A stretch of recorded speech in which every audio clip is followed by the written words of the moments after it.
Islamabad police ने chairman PTI barrister Gauhar को गिरफ्तार कर लिया। शेर अफजल मरवत, शोएब शाहीन भी गिरफ्तार। रुकने कौमी असम्बली जुबैर खान भी गिरफ्तार। पार्लियामेंट हाउस से निकलते हुए गिरफ्तार किया गया। विफाकी पुलिस ने बैरिस्टर गौहर और शेर अफजल को पार्लियामेंट हाउस के बाहर से गिरफ्तार किया। पीटीआई की दीगर क़यादत ने गिरफ्तारी के डर से पार्लियामेंट में पनाह ले ली। उमर अयूब, शेख वकास अकरम, जैन कुरैशी, आमिर डोगर, साहबजादा हामिद रजा ईवान में मौजूद। जरताज गुल पार्लियामेंट हाउस से निकलने में कामयाब। पार्लियामेंट से निकलने वाली तमाम गाड़ियों की स्नैप चेकिंग। पार्लियामेंट हाउस के मरकजी दरवाजे पर इस्लामाबाद पुलिस, एफसी और रेंजर्स की भारी नफरी मौजूद। पीटीआई रहनुमाओं का पार्लियामेंट हाउस में इजलास। स्पीकर कौमी असम्बली से राब्तों की कोशिश। सियासी जमातें एक दूसरे के साथ बैठें। सियासी जमातें आपस में नहीं बैठेंगी तो कौन बैठेगा? बैरिस्टर गौहर की गिरफ्तारी से कबल गुफ्तगू।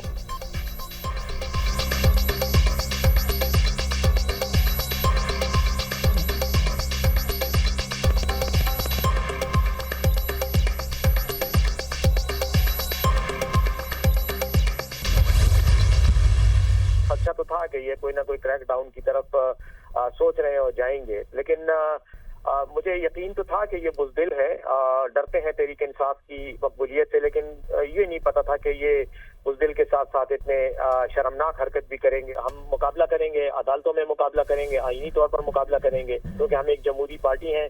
ये जोर आजमाई की सियासत जो है ये हम इस पे यकीन नहीं रखते, लेकिन चूंकि ये इस वक्त इक़्तिदार के नशे में मुब्तला हैं और कानून को अपनी मर्जी से इस्तेमाल कर रहे हैं, तो करने दें। इंशाल्लाह अदालतें आज़ाद हैं, हम अदालतों से रिलीफ भी लेंगे, सब कुछ होगा।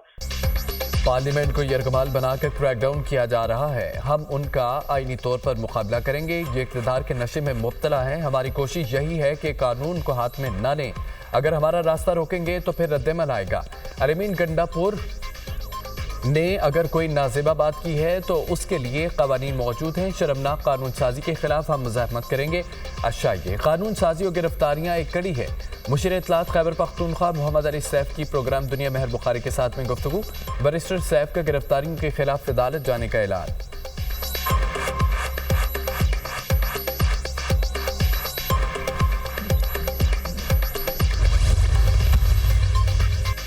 आईनी तरामीम की मंजूरी का कड़ा चैलेंज। वज़ीर आज़म का इत्तेहादी जमातों के अरकान पार्लियामेंट के इजलास में शाया।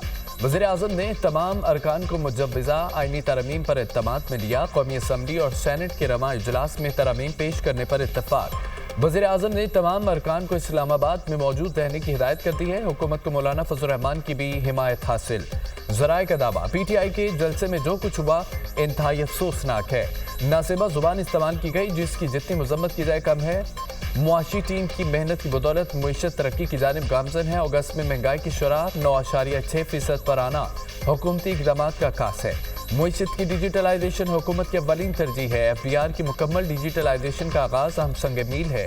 दहशतगर्दी के मुकम्मल खात्मे के लिए पुरअज़्म है। वज़ीर आज़म की अरकान से गुफ्तगू। इत्तेहादी जमातों के अरकान पार्लियामेंट का वज़ीर आज़म की क़यादत पर मुकम्मल एतमाद का इजहार।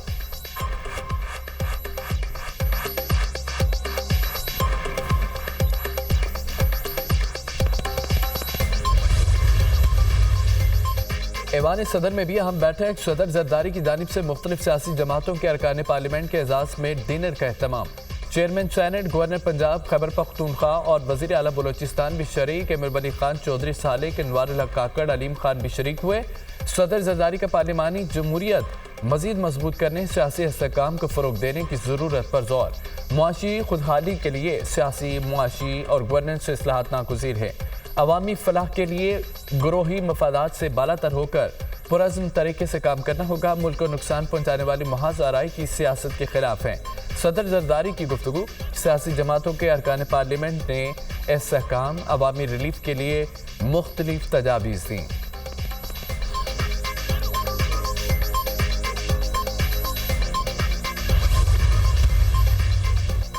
22 अगस्त का जलसा एस्टेब्लिशमेंट की दरख्वास्त पर मुलतवी किया। बानी पीटीआई का इतराफ़। आज़म सवाती सुबह 7 बजे मेरे पास आए, कहा कि एस्टेब्लिशमेंट ने भेजा है। एस्टेब्लिशमेंट ने जमानत दी थी कि 8 सितंबर जलसे में मुकम्मल सहूलत फराहम करेंगे। एससीपी के पैगाम पर पाकिस्तान की खातिर 22 अगस्त का जलसा मुलतवी किया। हुकूमत ने कानून पास करके खुद को एनआरओ दिया। जमहूरियत की तारीख में ऐसा कभी नहीं हुआ। कानून पास करके अरबों रुपए के केस मुआफ करवाए गए। मुकदमात से रिलीफ लेना होता तो मुल्क से भाग जाता। नैब तरमीम बहाली अब कानून बन चुका है। ये कानूनी मामला है। डयाला जेल में बानी पीटीआई के सहाफ़ियों से गैर रस्मी गुफ्तगू। बानी पीटीआई का अली अमीन गंडापुर के सहाफ़ियों बारे बयान से इजहार लाइल्मी। वज़ीर आला खैबर पख्तूनख्वा अली अमीन गंडापुर की सहाफ़ियों बारे नाज़ेबा गुफ्तगू। मुल्क भर के सहाफ़ी और सहाफ़ती तंजीमें नाला। सहाफ़ियों ने कौमी असम्बली और सेनेट इजलास से वॉकआउट कर दिया। पार्लियामेंट्री रिपोर्टर्स एसोसिएशन का वज़ीर आला अली अमीन गंडापुर से माफ़ी मांगने का मुतालबा। चेयरमैन पीटीआई बैरिस्टर गौहर और अपोजिशन लीडर उमर अयूब के सहाफ़ियों से मुलाकात। सदर पीआरए उस्मान खान और सेक्रेटरी नवीद अकरम का तहफ़्फ़ुज़ात का इज़हार। अली अमीन गंडापुर के बयान पर तहरीक इंसाफ ने माफ़ी मांग ली। हम गैर मशरूत माफ़ी मांगते हैं। मीडिया ने हर वक्त में बेहतरीन काम किया, हमसे ज़्यादा कोई इसको नहीं सराहता। बहैसियत वकील हमें लोग कहते हैं कि आप कत्ल का मुकदमा लड़ते हैं, लेकिन हमारा काम है कि दूसरा रुख भी दिखाएं। इस तरह काम सहाफ़ियों का भी है जो दोनों रुख दिखाते हैं। बैरिस्टर गौहर की गुफ्तगू। वज़ीर आला अली अमीन गंडापुर और पीटीआई की जानिब से माफ़ी मांगता हूँ। वज़ीर आला अली अमीन गंडापुर खुद भी सहाफ़ियों से माफ़ी मांगेंगे। Opposition leader Omar Ayub. सदर लाहौर प्रेस क्लब का भी वज़ीर आला खैबर पख्तूनख्वा से माफ़ी मांगने का मुतालबा। अली अमीन गंडापुर से माफ़ी मांगने तक मीडिया कवरेज का बायकॉट किया जाएगा। सहाफ़ी बरादरी को इल्ज़ाम देना किसी तौर पर मुनासिब नहीं। अली अमीन गंडापुर का दिमागी तवाज़ुन ख़राब हो गया। अरशद अंसारी की गुफ्तगू।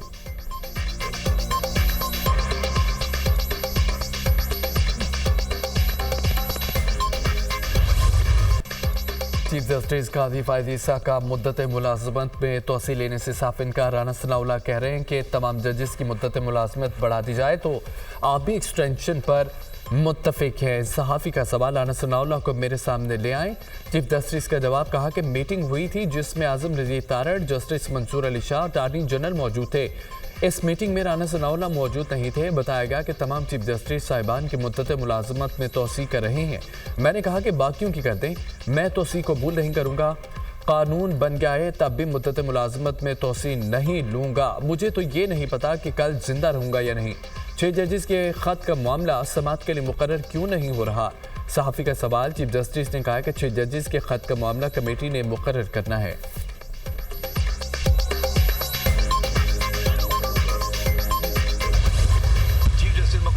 लगा सकती, अब कमेटी लगाती है। इससे पहले चीफ जस्टिस की मंजूरी के लिए कॉज लिस्ट हफ्ते की भेजी जाती थी। वो दिन है और आज का दिन है। कॉज लिस्ट मेरे पास नहीं आती, उसकी मैंने शक्ल भी नहीं देखी है। पहले कहा जाता था कि मुकदमे लगने से पहले हमें पता है कि फैसला क्या होता है। अब तो मुझे खुद पता नहीं होता है कि मेरे साथ दाएं बाएं तरफ जो लोग जज साहिबान बैठे हैं वो क्या फैसला करेंगे। मुझे खुद पता नहीं होता कि मेरे दाएं और बाएं बैठे जजेस का क्या फैसला होगा। पहले तो बेंच बनते ही इल्म हो जाता था कि फैसला क्या होगा। चीफ जस्टिस मुकदमा नहीं लगा सकता, कमेटी मुकदमा लगाती है। प्रैक्टिस एंड प्रोसीजर बिल के जरिए ही मुकदमे लगाए जाते हैं। माजी में कॉज लिस्ट चीफ जस्टिस को भेजी जाती है। मैंने आज तक कॉज लिस्ट नहीं देखी। हर जज का कोई ना कोई रुझान होता है। अब किसी की किस्मत के केस कहाँ लग गया, केस का फैसला मफरूज़ों की बुनियाद पर नहीं, शवाहिद और सबूत पर होता है। अवाम फैसला कर सकते हैं कि निज़ाम इंसाफ में शफाफियत है या नहीं। हकीकत की बुनियाद पर तबसरे ज़रूर करें, मफरूज़ों पर नहीं। एडहॉक जजेस ने छुट्टियों में 245 केस निपटाए। चीफ जस्टिस काजी फायद ईसा का नए अदालती साल के सिलसिले में फुल कोर्ट रेफरेंस से खिताब।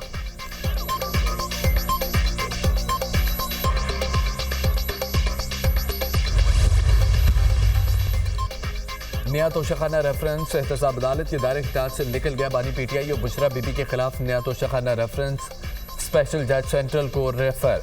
केस के मुतालिक तमाम रिकॉर्ड भी स्पेशल जज सेंट्रल FIA मुंतकिल करने का हुक्म।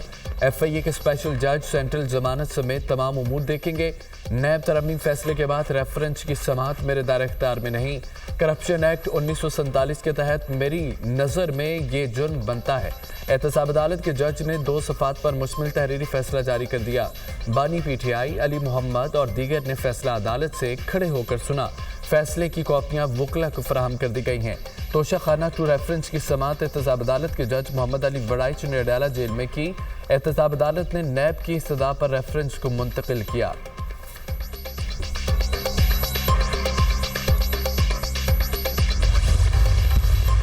सेनेट और कौमी असम्बली के इजलास अरकान की गर्मा गर्म बहस। अपोजिशन और हुकूमती अरकान के एक दूसरे को ताने, हम फॉर्म 47 के जरिए नहीं आए, हम सियासत करके आए हैं। हुकूमत व्हीलचेयर पर बैठी है, कोई बड़ा फैसला नहीं कर सकती। हुकूमत के सारे वसाइल पीटीआई के खिलाफ इस्तेमाल किए जा रहे हैं। ये कानून जल्दी में तहरीक इंसाफ के लिए बनाया गया। बताया जाए सारे पंजाब और इस्लामाबाद को क्यों ब्लॉक किया गया।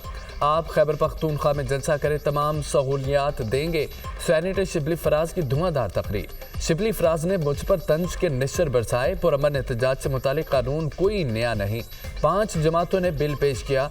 दुनिया के तमाम मुहज़्ज़िब ममालिक में पुरअमन एहतजाज को रेगुलेट करने के लिए कवानीन हैं। पुरअमन एहतजाज को रेगुलेट करने के लिए अमरीका में भी कवानीन है। बरतानिया में ऐसे 3 कवानीन हैं जिसमें सख्त सजाएं हैं। बरतानिया में पुरअमन एहतजाज न हो तो 10 साल तक सजा है। एहतजाज करने वालों के हकूक हैं तो इस शहर में बसने वाले 25 लाख शहरियों के भी हकूक हैं। उनको कंटेनर्स लगाकर घरों में बंद करना मुनासिब नहीं है। इस तरह की कार्रवाइयों को रोकना चाहिए। सेनेटर इरफान सिद्दीकी का जवाब। कौमी असम्बली का इजलास, उमर अयूब और एहसन इकबाल में नोक-झोंक। वज़ीर मनसूबाबंदी ने भाषण तो दे दिया, अमली तौर पर कुछ नहीं करते। सूबों के तरक्याती मनसूबों पर कट लगा दिया जाता है। हमने बलोचिस्तान को पैकेज दिया, सूबों में तरक्याती मनसूबे दिए। अपोजिशन लीडर उमर अयूब का कौमी असम्बली में इजहार ख्याल। हमने तरक्याती बजट 2018 में 11,000 अरब छोड़ा, वो उनकी हुकूमत में कम होकर 1,000 अरब तक रह गया। जब हमने हुकूमत छोड़ी तो तरक्की की शरह 6% थी। पीटीआई की हुकूमत संभालते ही शरह नमू 1% पर आ गई। तहरीक इंसाफ ने सीपीआई को मईशत को तबाह किया। एहसन इकबाल के जवाबी बात।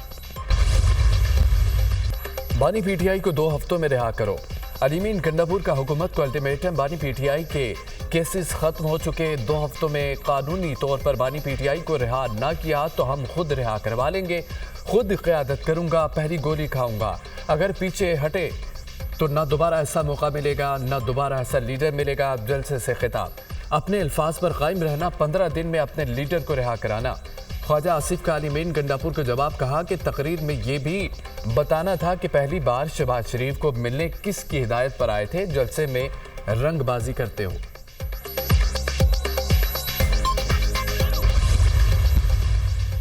करेंसी मुस्तकम है, महंगाई की शरह कम होकर सिंगल डिजिट पर आ गई है। मैक्रो इकोनॉमिक का इस्तेहकाम मईशत की बुनियाद है। ज़र मुबादला ज़खायर में इजाफा हो रहा है। हुकूमत माली डिसिप्लिन कायम करेगी। मुल्क में 24 करोड़ लोग हैं। ये नहीं हो सकता कि टैक्स ना दें, मुल्क टैक्स देने वालों से ही चलेगा। टैक्स देना होगा, मुल्क खैरात से नहीं चल सकता। FBR की डिजिटलाइजेशन का अमल जारी रहेगा। हुकूमत का कारोबार से कोई ताल्लुक नहीं होना चाहिए। वज़ीर ख़ज़ाना मोहम्मद औरंगज़ेब का सेनेट में इज़हार ख्याल।